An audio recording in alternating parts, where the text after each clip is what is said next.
지난주 목요일 날 우리 어르신들 봄나들이 효도관광 잘 다녀왔습니다. 특별히 그날 날씨가 더웠지만 기념품으로 나누어 드린 노란색 양산이 큰 효자 역할을 했습니다. 그 느낌은 오늘 주보 칼럼에 실어놨고요. 그 분위기는 교회 홈페이지에 가시면 여러 지난주 행사를 포함해서 사진들로 잘 붙여놨습니다. 어르신들 40여 분과 도우미 교육자 10명 합해서 50명이 관광버스 하나, 교회 사렉스 승합차 2대로 잘 다녀왔습니다. 여러 후원, 찬조, 기도, 감사를 드리고 함께 하지 못하신 분들은 이게 한 번으로 끝나지 않는다. 계속해서 교회가 있다 여기시고 어르신들 많이 격려받고 힘 얻으시기를 바랍니다. 또 제가 주보 컬럼에도 한번 소개했던 인물이 있습니다. 1984년 미국에서 열렸던 LA 올림픽 중에 아주 인상적인 유도 경기가 있습니다. 그때 우리나라 그 아래 등급인 하영주 선수가 금메달을 받은 경기도 인상적이었지만 무제한급 경기에서 일본 유력한 우승 후보와 이집트 라시안 선수가 맞붙은 적이 있습니다. 그때 일본 선수는 올림픽 출전을 앞두고 연습 중에 왼쪽 발목에 부상을 당합니다. 사람들은 올림픽 출전 자체도 놀라운데 결승전까지 끝끝내 올라갑니다. 그런데 그 과정에서 너무 힘을 썼고 또 부상을 당해 기진맥진에 있는 그 일본 선수에게 주치의가 와서 지금 상황에서 한 번 더 부상을 당하면 평생 불구자로 살 수도 있습니다. 여기서 멈추세요. 상대 팀 코치도 이 상황을 알기 때문에 이집트 선수에게 코치합니다. 왼쪽 발만 공격하라 작전을 짜줍니다. 그런데 막상 결승전이 시작되자 이집트 라시안 선수는 코치의 지시를 무시하고 일본 선수의 왼쪽 발을 공격하지 않습니다. 그럴수록 코치는 더 큰 소리로 왼쪽 발, 왼쪽 발 목이 쉬라 외치지만 라시안 선수는 들은 척도 하지 않고 상체 공격만 하다가 일본 선수의 주특기인 누르기 구슬에 걸려 한판패로 지고 맙니다. 개인의 영예도 있고 조국의 첫 번째 금메달 기쁨을 줄 수 있는 경기였지만 상대 선수가 불구자가 될 수 있다는 위협과 그 약점을 내가 이용하지 않겠다라는 다짐 가운데 그는 은메달에 머물렀습니다. 더 놀라운 것은 금메달을 딴 일본 선수가 절륵거리며 시상대에 오를 수 없자 그 선수를 부축해 시상대에 함께 올랐고 다시 그를 안고 단상에서 내려온 모습입니다. 비록 금메달은 놓쳤지만 이 라시안 이집트 선수가 보여준 아름다운 모습은 가장 올림픽 정신을 잘 구현해낸 경기로 알려져 있습니다. 만약 이 라시안 선수가 일본 선수를 가차없이 불구가 되는 것도 개의치 않고 마구 몰아붙여 금메달을 땄다면 기억의 내용은 다를 것입니다. 그저 평범한 수많은 금메달 리스트에 한 사람으로 잠시 기억됐다 잊혀졌겠죠. 그러나 그는 그런 모습이 아니라 품격의 금메달, 스포츠 정신의 금메달을 선택했기 때문에 지금도 화자되고 오늘 이 말씀에 이 서두의 주인공이 될 수 있었겠죠. 여러분은 누군가에게 지금 삶의 자취를 남기고 누군가에게 기억되는 삶을 살고 있습니다. 성경 기자도 곳곳에 성경 인물들을 기억해 주고 있습니다. 한 인물이 살아갔다 남긴 그 자취는 반드시 주변에 영향을 미칩니다. 성경 인물 중에는 한 구절로 한 인생 평가가 나오는 경우가 종종 있는데 요셉의 같은 경우는 창세기 39장에 여호와께서 요셉과 함께 하심으로 그가 형통한 자가 되어 요셉은 한 줄로 하나님과 함께하여 형통한 자가 되었다. 여러분, 하나님과 함께 했을 때에도 형들에게 팔릴 수 있고 팔려간 집에서 누명을 쓰고 감옥으로도 내려갈 수 있죠. 그러나 더 중요한 것은 어떤 장소이든 하나님이 함께 하셨고 그곳 가운데 하나님이 복을 주어 형통케 하셨다. 그게 요셉의 특징입니다. 욥의 한 줄 평가도 나옵니다. 욥기 1장에 보면 그와 같이 온전하여 정직하고 하나님을 경외하며 악에서 떠난 자가 세상에 없느니라. 그리고 나머지 욥의 내용은 그 하나님 앞에 신실했던 욥의 모습을 비추어 주죠. 만약 여러분께서 이 땅에 삶의 흔적을 하나님께서 한 줄로 남긴다면 여러분들은 어떤 한 줄로 마치 묘비명에 새겨질 그 한 줄의 삶을 사시겠습니까? 성경은 하나님의 역사, 하나님의 구원의 역사를 기록한 책입니다. 그러나 그 역사의 수많은 인물들이 하나님께 쓰임받는 일꾼으로 나옵니다. 다 각각의 사람이 각각의 환경 가운데 각각의 달란트로 달리 사용됩니다. 우리는 그 한 사람 한 사람을 눈여겨보며 오늘 이 시대 내가 하나님께 평가받을 그 한 줄의 인생 위로를 어떻게 적어 나갈 것인가 준비할 수 있습니다. 그 중에 오늘은 에스더입니다. 설립감사주일까지 6월 초까지 제가 한 인물 한 인물 그 삶의 한 줄의 평가를 나눌 것입니다. 특별히 이 에스더는 다른 어떤 인물보다도 룻기와 함께 유일하게 여성 이름으로 성경의 한 권을 기록한 사람입니다. 에스더와 룻기는 성경에 유일하게 두 편의 성경 인물 이름이 나오는데 여성입니다.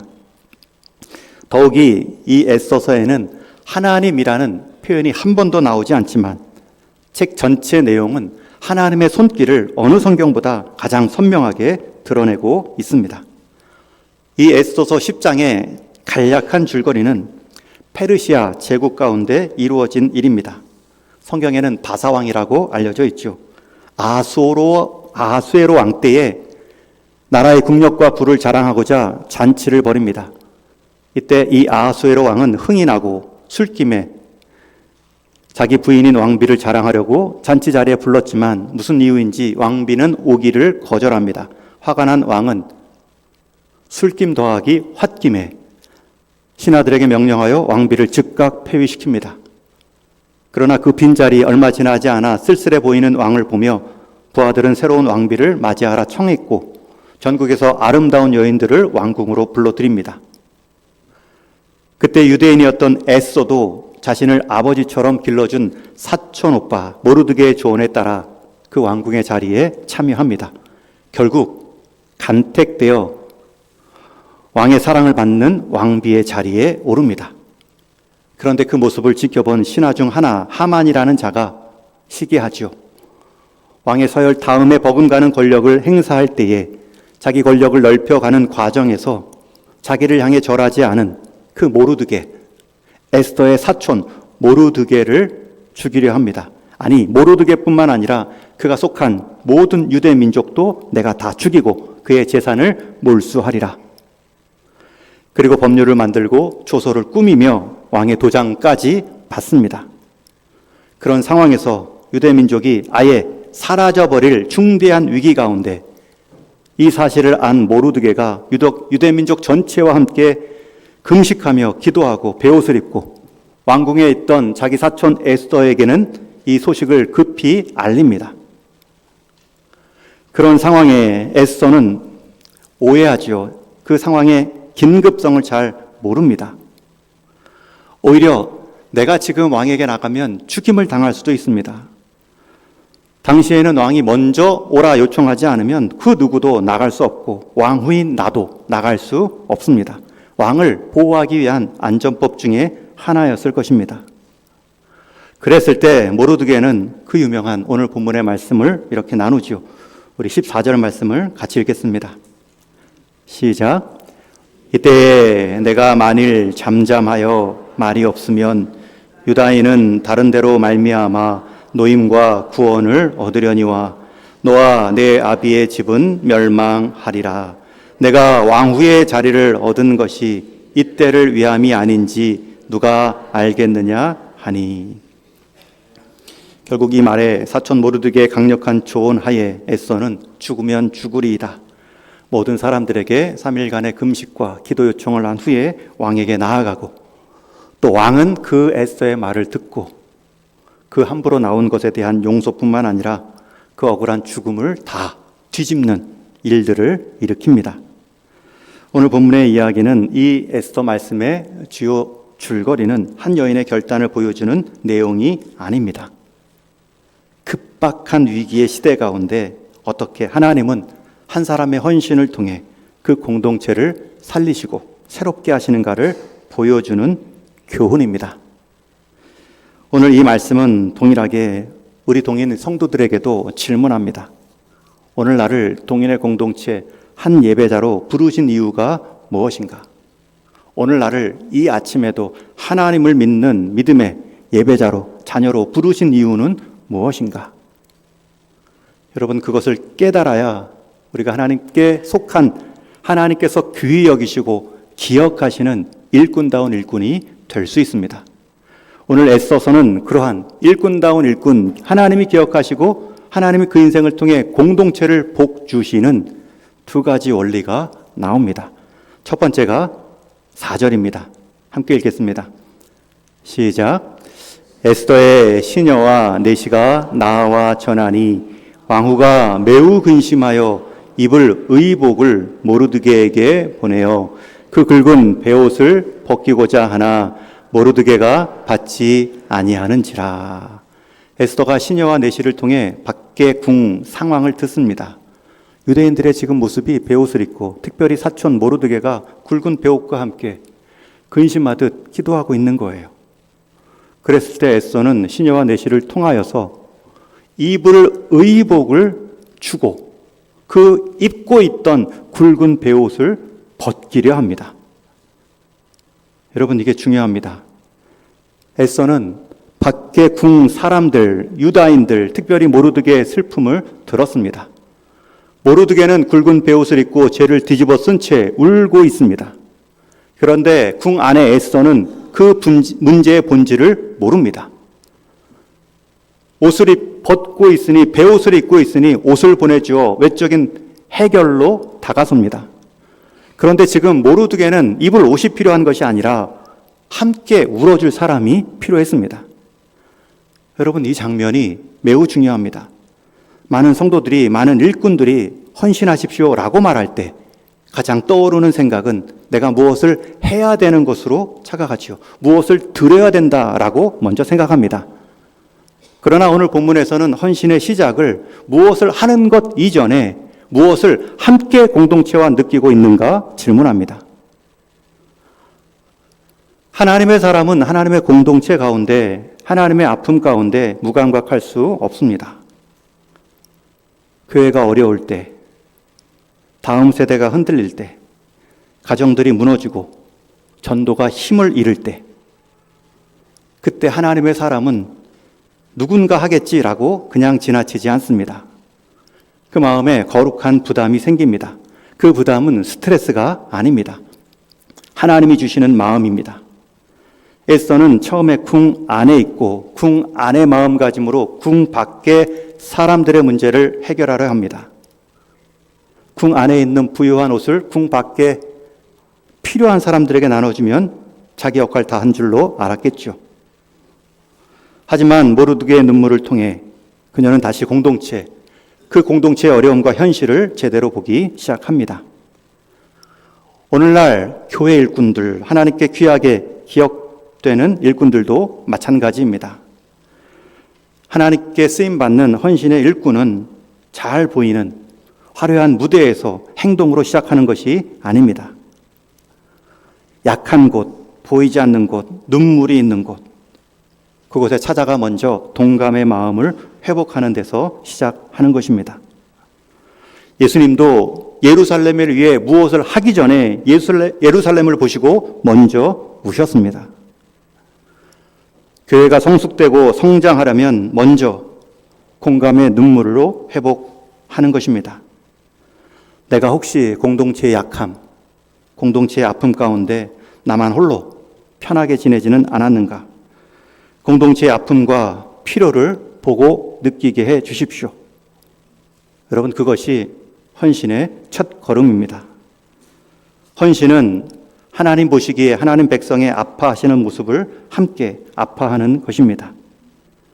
교회가 세워졌지만 다음 세대가 교회를 떠날 때, 한 가정이 믿음 안에서 흔들리는 모습을 볼 때, 헌신했던 일꾼들이 점차 사라져가고 지쳐갈 때, 그것을 그냥 지나가지 못하는 마음, 그 자리에 함께 울어주는 모습이 헌신의 시작입니다.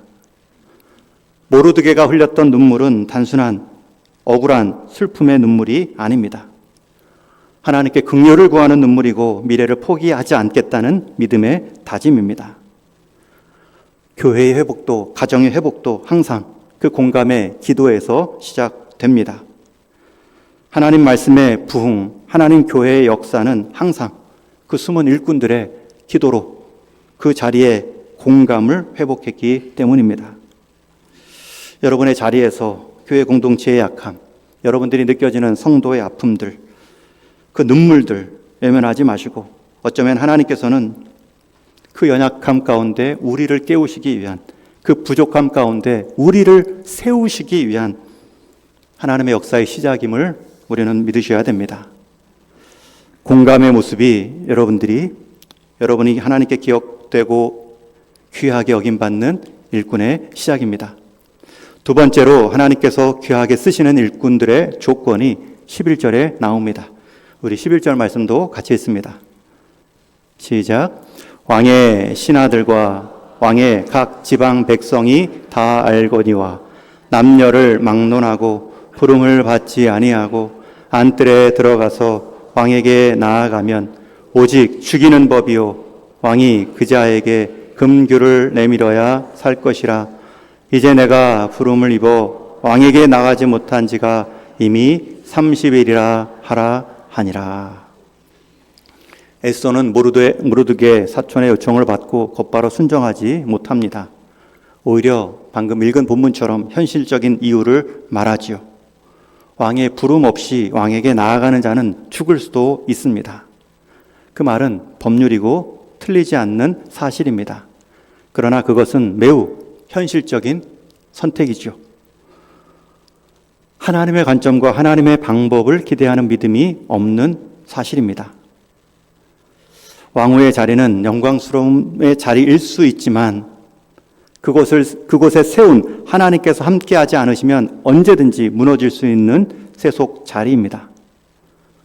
지금 에스더는 현재 안전, 궁 안의 안전을 택할 것인가?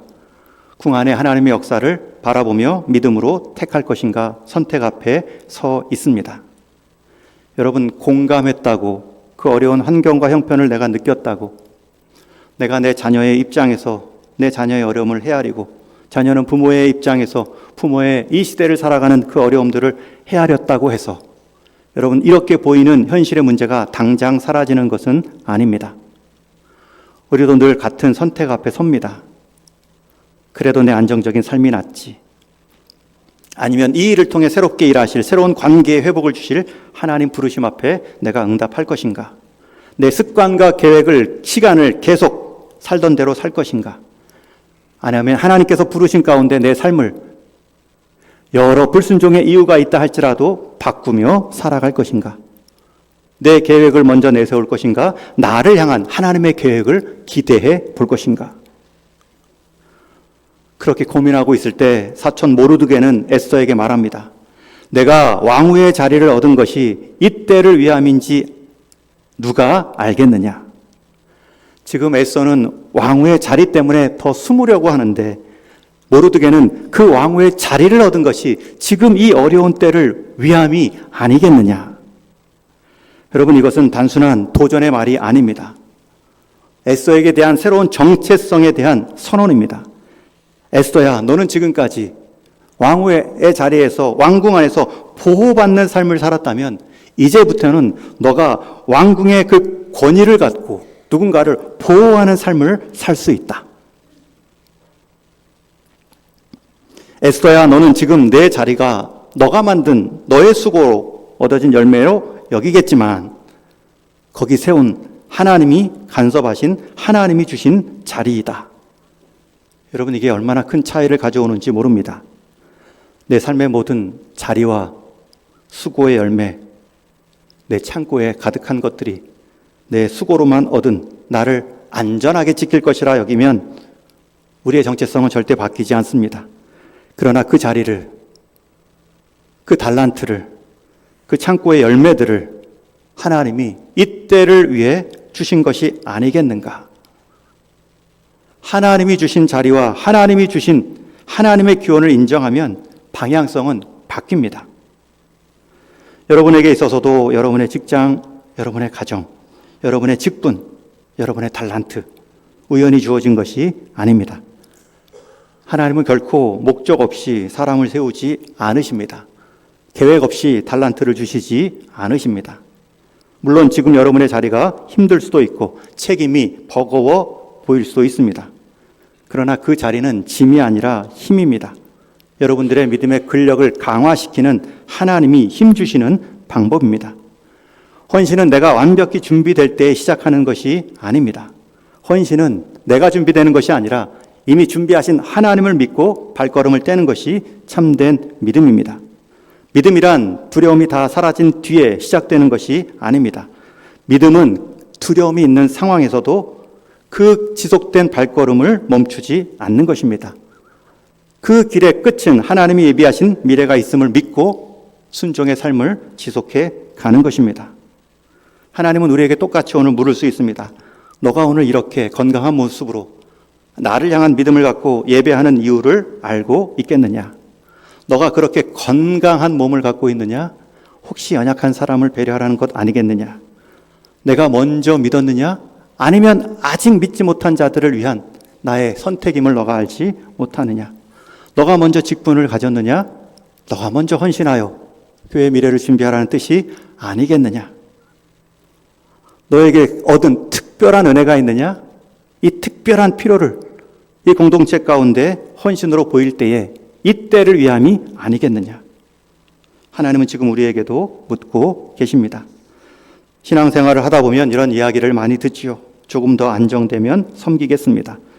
조금 덜 바빠지면 헌신하겠습니다. 조금 더 준비되면 순종하겠습니다. 가장 잘 쓰는 사단의 전략입니다. 우리의 믿음은 준비가 끝난 뒤에 행하는 것이 아닙니다. 이미 행하실 주님을 기대하고 한 걸음을 떼는 순종이 참된 믿음입니다. 에스더라고 왜 두렵지 않겠습니까? 죽으면 죽으리라 생명까지 다짐한 그의 고백에는 분명히 떨리는 목소리가 느껴집니다. 그럼에도 믿음이란 두려움이 없는 상태에서 행하는 것이 아니라 두려움보다 크신 하나님을 더 크게 믿고 인간적인 계산을 넘어 행하는 것이죠. 여러분, 삶의 역사는, 교회 공동체, 하나님 나라의 역사는 항상 이런 사람들로 인해 이루어 갑니다. 진보를 이루어 왔습니다. 모두 다 편한 상황에서 시작된 헌신은 없습니다. 교회를 세우고 가정을 붙들고 다음 세대를 품으며 전도의 선교의 자리를 지켜나가는 것은 다 차였으니, 다 일꾼이 있으니, 다 편하게 준비되었으니 시작된 일들이 아닙니다. 그런 상황에서도 멈추지 말아야 될 하나님의 뜻이 있기 때문에 그렇게 순종하는 자들을 통해 이루실 하나님의 역사가 있을 것임을 확신했기 때문에 믿고 나가는 것입니다. 그래야 하나님의 역사를 볼 수 있는 씨앗이 되죠. 여러분, 지금까지 신앙생활하면서 혹시 믿음 때문에, 하나님 때문에 죽으면 죽으리라. 여러분, 그렇다고 해서 절대 죽이지 않습니다.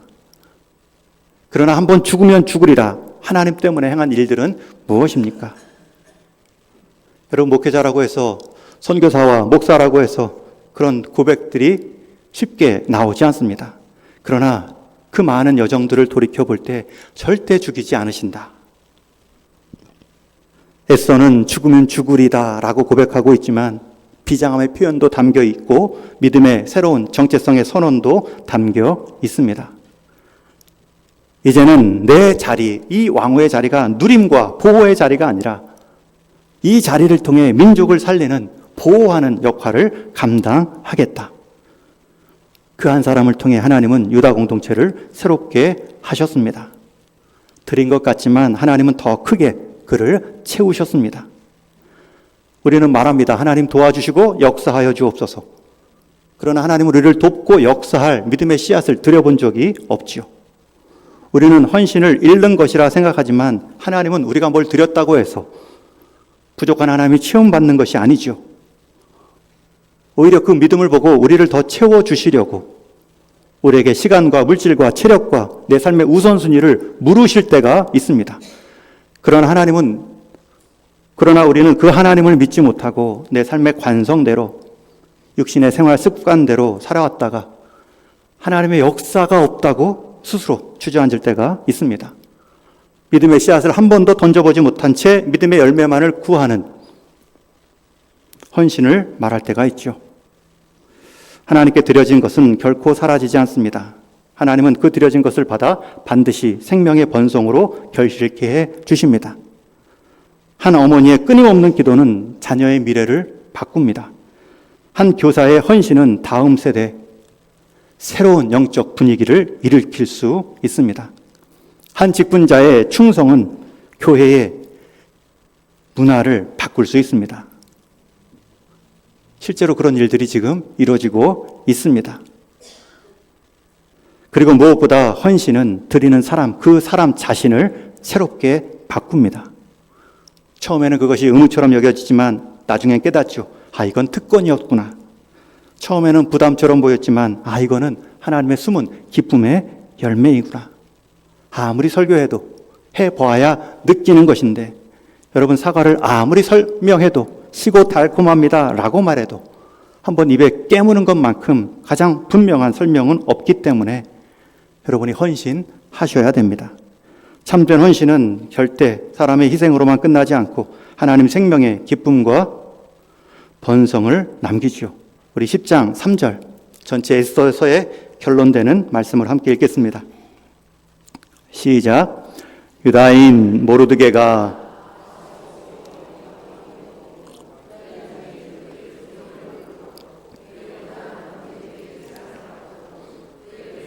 이익을 도모하며 그의 모든 종족을 안위하였더라. 유다인 모르드게가 아하수에로 왕 다음이 됩니다. 원래 아하수로 왕 다음이었던 하만은 죽임을 당하지요. 유다인 모르드게가 에스더와 함께 아하수로 왕 다음이 되고 유다인 중에 크게 존경을 받고 형제들에게도 사랑을 받고 하나님 백성의 이익을 도모하며 그 모든 종족을 안위하였더라. 여러분, 헌신이 헌신인 것처럼 보일지라도 내가 드린 시간, 물질, 체력, 때로는 그것을 그렇게 감당했음에도 받아야 될 오해. 하지만 하나님은 그것을 결코 사람의 손실로 끝내지 않으십니다. 에스더의 이야기는 결코 죽음으로 끝나지 않습니다. 그러나 살겠다고, 내 생명만을 위하겠다고 왕궁 안에 숨었다면 하나님이 그 후를, 손길을, 보호를 거두셨겠죠. 헌신의 자리는 반드시 하나님이 주시는 보호가 있습니다. 하나님께 그냥 투신하고 맡긴 인생은 하나님이 책임져 주십니다. 그래서 성도의 섬김은 믿음의 강화입니다. 하나님의 역사 가운데 참여했기 때문입니다. 여러분을 여러분의 가정과 이 시대의 동인교회와 이 시대 대한민국 국민으로 살아가게 하신 하나님의 뜻이 무엇인가 우리가 계속 물으셔야 됩니다.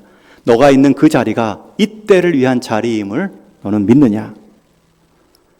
여러분의 가정, 여러분이 속한 자리와 우리 동인교회의 미래는 누군가 언젠가 앞으로 만들어주겠지가 아닙니다. 오늘 내가 믿음으로 헌신할 때 만들어 가는 것입니다. 내 자녀와 다음 세대가 다시 믿음의 자녀로 서기를 원하시는지요? 작정하시고 금식하며 기도했던 에스더의 모습을 기억하십시오. 교회가 새로워지기를 원하시는지요? 모르드게가 필요합니다. 다 아니요, 다 안 할 변명을 찾을 때, 여러분, 사람이 안 하려고 하면 다 보이는 게 안 할 변명입니다. 그러나 사람이 다 하려고 마음 먹으면 다 할 수 있는 방법들이 보입니다. 다 안 하려 할 때에 하고자 일을 일으키는 모르드게도 필요합니다. 가정이 회복되기를 원하시는지요? 오늘부터 각자의 자리를 먼저, 지난주 나눈 에베소서 말씀처럼 내 자리를 먼저 살피시고 헌신을 다짐하는 것입니다. 우리 교회 60주년 이제 2년 반 남았습니다. 다음 세대를 세워야 되는 숙제가 있습니다. 우리 교회의 방향을 새롭게 다짐하고 우리 속한 성도들의 믿음의 토대를 다시 한번 깊이 뿌리 내릴 수 있는 기회로 삼을 수 있는 찬스입니다. 부담이신지요? 에스더는 그 부담의 자리에서 도망하지 않았습니다. 오히려 결단했지요. 기도를 요청했지요. 죽으면 죽으리라 먼저 헌신했죠. 여러분도 공동체를 위해, 교회를 위해, 가정과 자녀들을 위해 기도를 작정하십시오. 혼자 기도하니 약해질 때 금요 기도회를, 새벽 기도회를 쓰십시오. 바빠서 기도할 시간이 없다라는 말만큼 위험한 말이 없죠. 그렇게 바쁜데 기도마저 안 하다니. 에스더는 행동하기 전에 먼저 기도했습니다. 여러분, 6월달 우리 이제 교회 리모델링을 위한 작정을 할 때 내가 얼마나 작정할까 부담 갖지 마시고 기도부터 하십시오. 어떤 분들은 항상 헌신을 말하면 뭘 먼저 행하는 드림을 생각하지만 에스더는 그 필요를 같이 느끼는 것부터 시작합니다. 교회가 다음 세대를 위해 무엇을 준비해야 될까요? 교회를 살피는 기도의 마음이 먼저 필요합니다. 그리고 여러분들에게 멈추었던, 혹시 직분 가운데 그치었던 섬김 하나를 다시 한번 회복해 가십시오.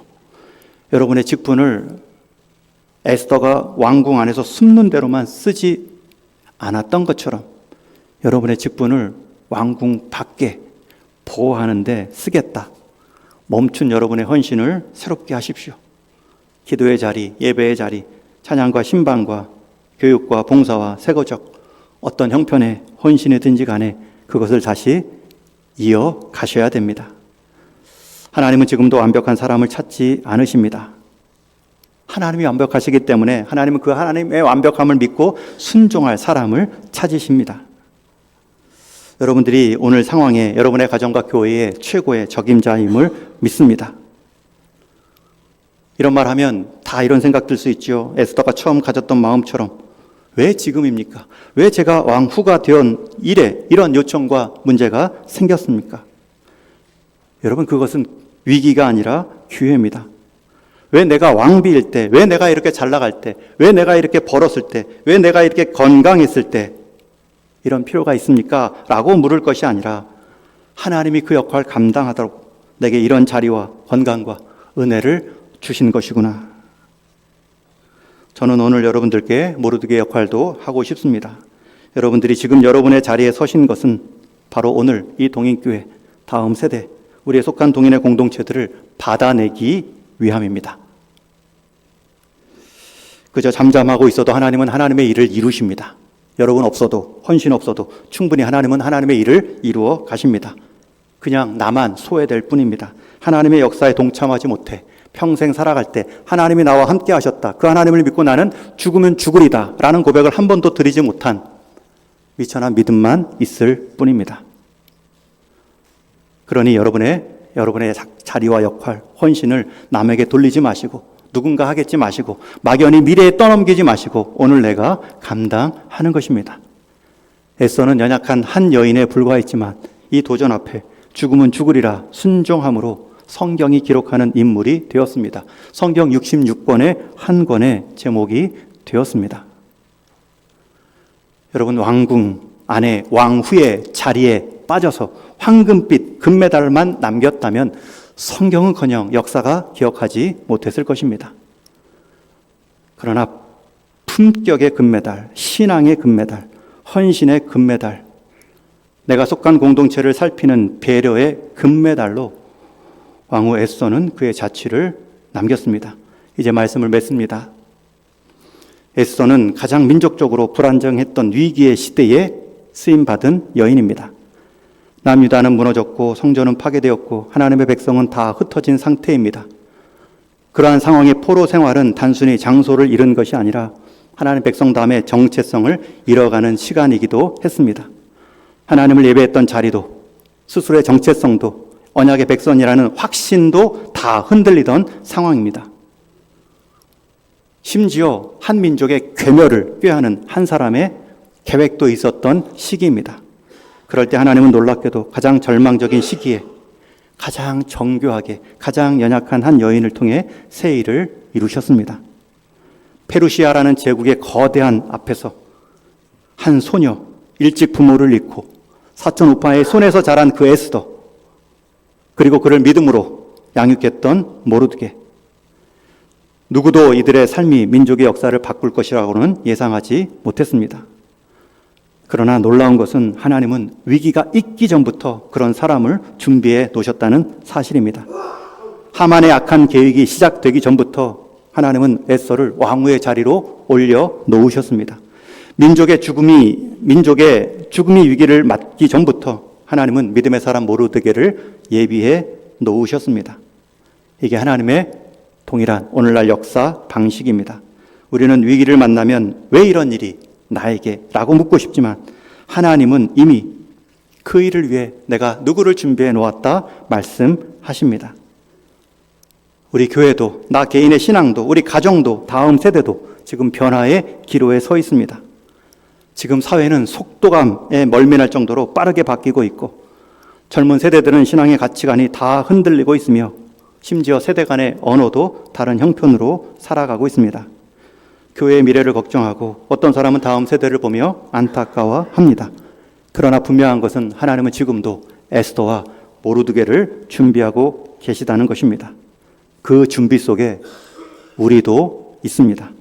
하나님께서 귀하게 부르시고 사용하시는 믿음의 일꾼이 되시어 우리 공동체, 우리가 속한 가정과 관계의 미래를 새롭게 하시는 일에 쓰임받기를 주님의 이름으로 축원합니다.